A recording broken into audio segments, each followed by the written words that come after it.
The Caffeinated Critics. David. Jason. Ryan. Jacob. Thomas. Shane. Katrina. Al and Declan. And Calvin.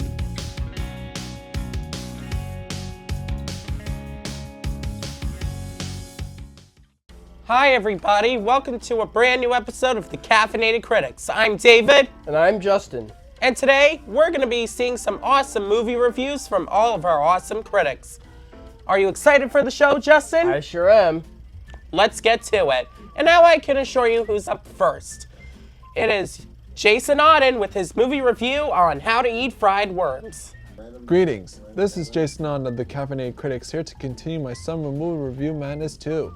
This movie was released on Friday, August 25th, 2006, and it's called How to Eat Fried Worms. Who was in the movie? James Rebhorn, Kimberly Williams Paisley, and Tom Cavanaugh. About the movie. This movie follows 11-year-old Billy Forrester, who has a weak stomach and vomits easily, moves to a new town with his parents, Mitch and Helen, and his 5-year-old brother Woody. Billy is concerned about going to school because he will be the new kid. His mother assures him that he will make friends and everything will be okay. Billy becomes the target of the school bully Joe Guire, who is two toters, Plug and Bradley, and the rest of his gang, Benji, Technomouth, Twitch, and Donnie. Plug and Bradley steal Billy's lunchbox. Billy sits behind Eric Tansey, an unusually tall girl whom people make fun of. At lunch, Billy opens his thermos and pours out a pile of live earthworms, much to the rest of the entire school's students' surprise and disgusted shock. Sickened, he almost vomits. Joe asks Billy if he eats worms. Billy says, "I eat them all the time," ugh, then throws a worm at Joe's face. A nerd named Alan Sims worries that Joe will punch Billy with the death ring. It is rumored that whoever Joe punches with the ring dies in the 8th grade. Joe, Plug, and Benji catch up with Billy as he heads home. Joe proposes a bet. Billy has to eat 10 worms on the coming Saturday without throwing up, or he will have to walk around the school with worms in his pants. Billy accepts, knowing that he cannot back out. Then the next day, Billy is teamed up with Adam and he tries the Le Big Porker, a worm omelet, the greasy brown toe bloater special, where he dunks the worms in the fryer and smears the liver juice on them. The burning fireball, Magna Fry, and Barfamelo peanut butter worm jam and sandwich. And the green slusher, radioactive silent, where Donnie puts the worm in the microwave, and worm a la mode. Then, in the end, or more towards the end of the movie, after thinking of it over that night, Billy returns to school. He tells Joe that the second worm was eaten by their principal, Mr. Burdock, which Adam accidentally puts in his omelet at the brown toad. Billy and Joe come to the conclusion that neither of them technically won, and so they both put a bunch of worms down their pants and walk around the hallway. Billy and Joe are then interrupted by Burdock, who nearly catches them when a worm falls out of Billy's pants, which Joe covers up with his shoe. After Burdock returns to his office, the children all run outside and celebrate as Billy and Joe both take the worms out of their pants and throw them into the air. My favorite scenes in the movie. The scene where Billy eats some worms. Ugh, disgusting. My thoughts about the movie. This movie may have received mixed positive and negative reviews from the critics, but on the other hand, it was the best movie of 2006 ever. I loved how its movie director did an amazing job on directing the movie, and how New Line Cinema, the studio that also made Sugar and Spice, did an outstanding job on both turning the classic children's book title of the same name into the motion picture and distributing the movie. If you are a big, and I mean a really big fan of How to Eat Fried Worms, then I'd highly recommend this movie to watch with your friends and family. This movie is now streaming on digital platforms and streaming services, and also available to buy on DVD. This movie was, dare I say it, unlike Donkey Kong. Ooh. I'd give this movie 2 thumbs way up and 1,000 gold worm stars. Ooh. This is Jason on of the Caffeinated Critic signing off. Jason, that was a great movie review on How to Eat Fried Worms. What did you think, Justin? I liked it too. And now I can assure you who's up next. It is Jason Goldman with his movie review on Megamind. Hello there. Today I will be talking about Megamind. It's an animated movie from 2010 starring Will Ferrell as Megamind, Jonah Hill as Titan aka Hal, Brad Pitt as Metro Man, Tina Fey as Roxanne Ritchie, and David Cross as Minion. My favorite joke is how Megamind constantly calls Metro City Metrocity. The story involves Metro Man faking his death to get out of his feud with Megamind, and Megamind, desperate for a new rival, blasts Hal with a bazooka containing Metro Man's essence, giving him Metro Man's powers. But the power goes to his head, turning him evil, so Megamind has to take away his powers, destroying what he created. There's also a romance angle between Megaman and Roxanne. This movie loves its rock music, as do I. You have Ozzy Osbourne's I'm rolling off the rails of the crazy train. Guns N' Roses is Welcome to the Jungle, we got fun and games. And yes, I'm back and I'm on a highway to hell by AC/DC. I give it a 99 out of 100. The only point deduction I have to give is how tacky Megaman's civilian disguise is. See y'all in 2 weeks where I'll be reviewing a certain 1998 movie about a talking live-action swine.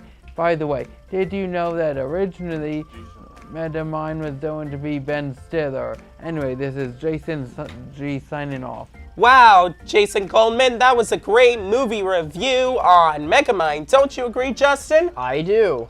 And now here's David with his review of Heavyweights. Hi, my name is David.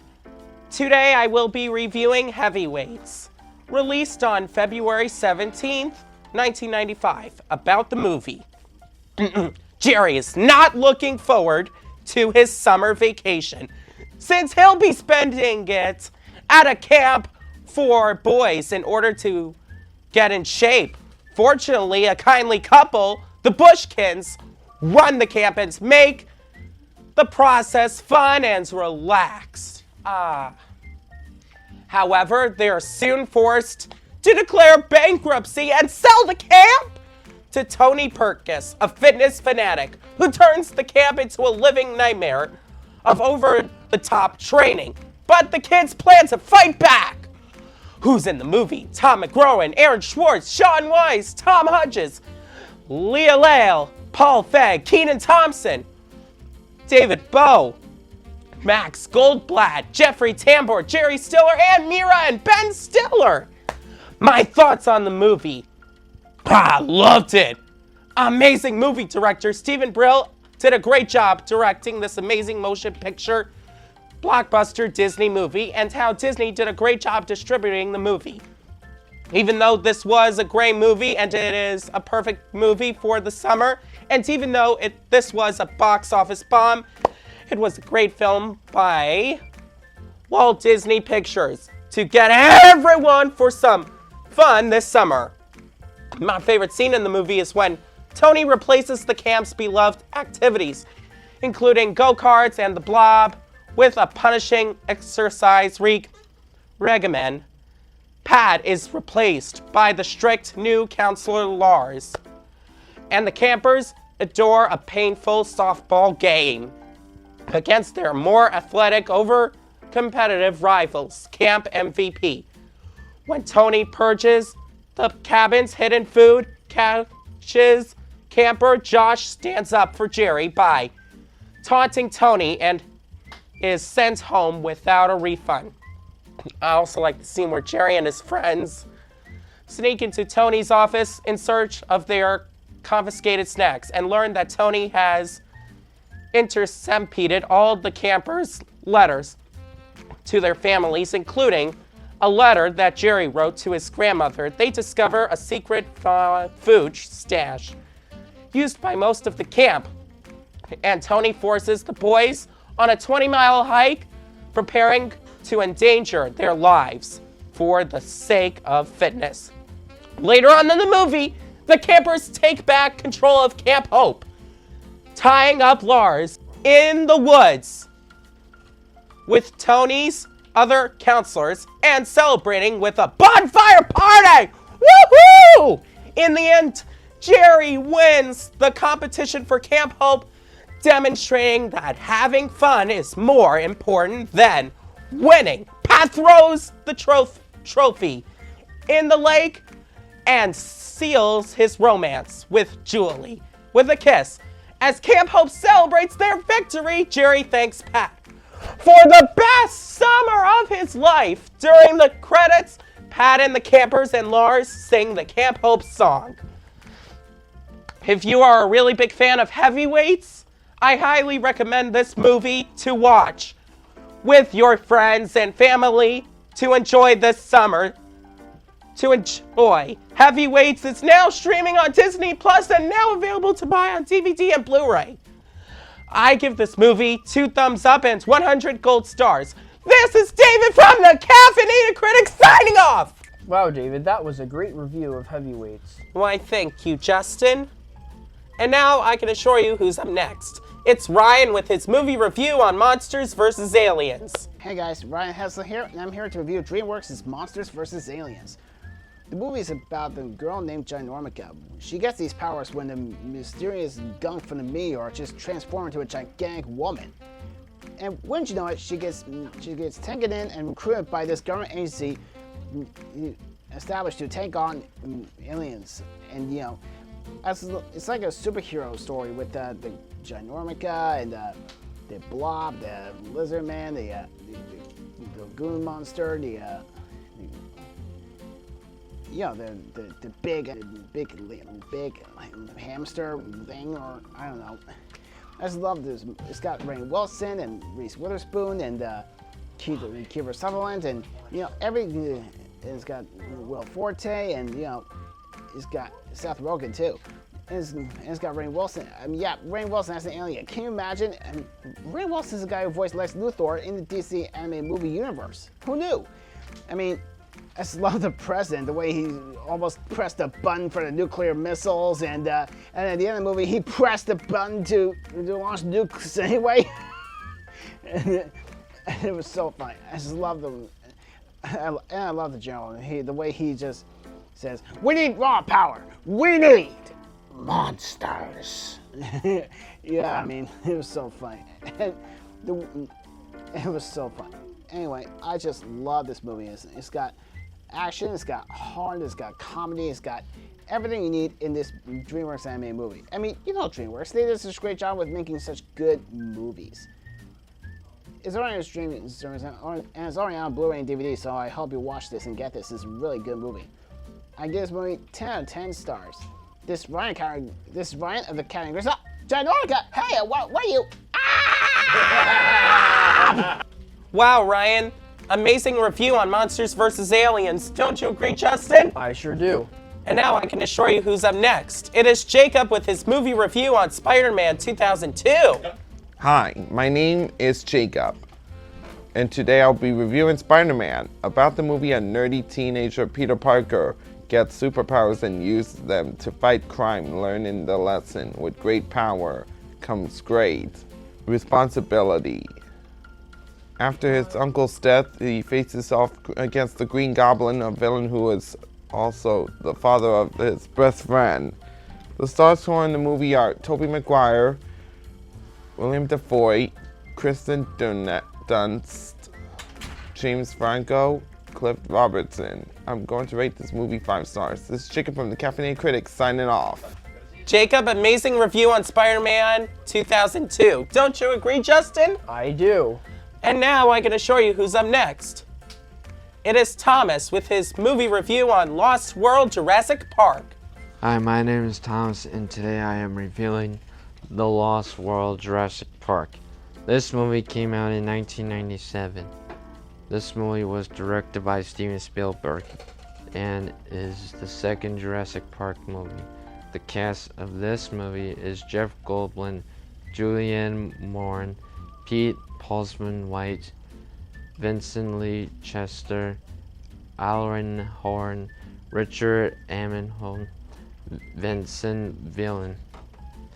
In this movie, Dr.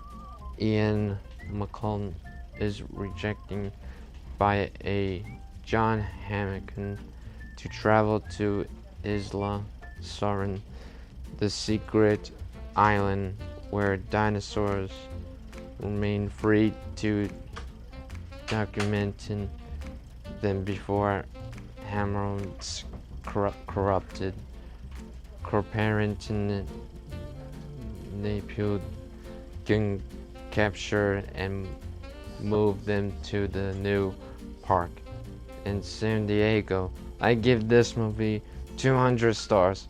This is Thomas at the Caffeinated Critics, signing off. Wow, Thomas, that was a great review of The Lost World Jurassic Park. And now, I'll be reviewing Hadestown the movie. Hi, I'm Justin, and today I'll be reviewing the pro shot of the musical Hadestown. The cast includes Reeve Carney, Eva Noblezada, Patrick Page, and Andre DeShields. The plot is an adaptation of the Greek myth of Orpheus and Eurydice, with a 1920s-inspired jazz soundtrack and setting. I had heard many great things about the original Broadway musical, but I had never had the chance to see it until now. And let me tell you, it was worth the wait to see it on the big screen. Every song and performance was great, and the show's staging was creatively enhanced with filmmaking techniques. Even if you aren't a musical fan, I recommend seeing Hadestown. This is Justin of Caffeinated Critics signing out. Wow, Justin, great review on Hadestown. Thank you, I'm glad you love it. Now I can assure you what's up next. It is Al's Mystery Movie Review. What's going on, everybody? Welcome back to the Caffeinated Critics. Today we're here with Al Sampo. What movie are we reviewing today? Spies in Disguise. Spies in Disguise. Did you like Tom Holland in the film? Yes. Yeah. Did you also like Will Smith in the film? Yep. Yeah. Smith. Did you like The Road to Venus? Yeah. Yeah.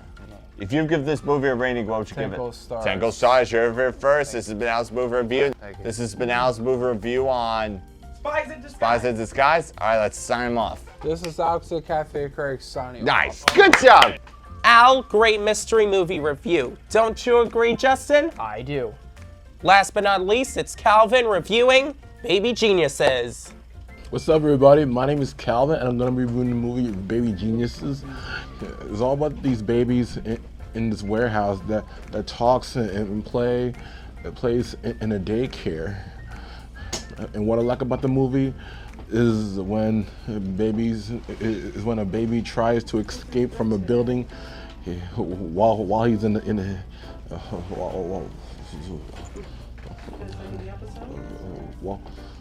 while he's captured. I like the playground scenes, and I like it when the babies fights a teen in some lady's daycare house. That was kind of funny. And I'm going to give it like 13 stars. My name is Calvin from the Caffeinated Critics, and I'm signing off. Wow, Calvin, that was a great movie review on Baby Geniuses. Don't you agree, Declan? I agree. And now it's time for our Did You Know segment, where we give you fun facts about movies that you maybe didn't know. Did you know Luke Brentwood's favorite worm to eat was the greasy brown toad blotter special? Did you know, while Ben Stiller played the parts of both Tony Perkins and his father, the Bushkins were played by his actual parents, Jerry Stiller and Aunt Mira. Did you know the first film to gross $100 million in its opening weekend alone at the domestic box office? At the time, no movie had done so. Everyone went adjusted, even when adjusted for inflation. Did you know that Ian McCullen's daughter, Callie, performs a gymnastic swing and drop kick to kick a lobster through the window? Did you know that Patrick Page was injured before filming, but instead of recasting his part, his injury was made into a part of his character?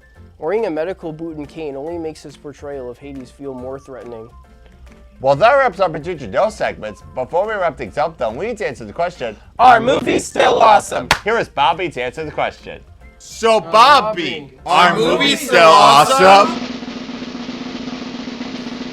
Yeah, movies are still awesome. Wow, those were some great movie reviews. Don't you agree, Declan? I agree.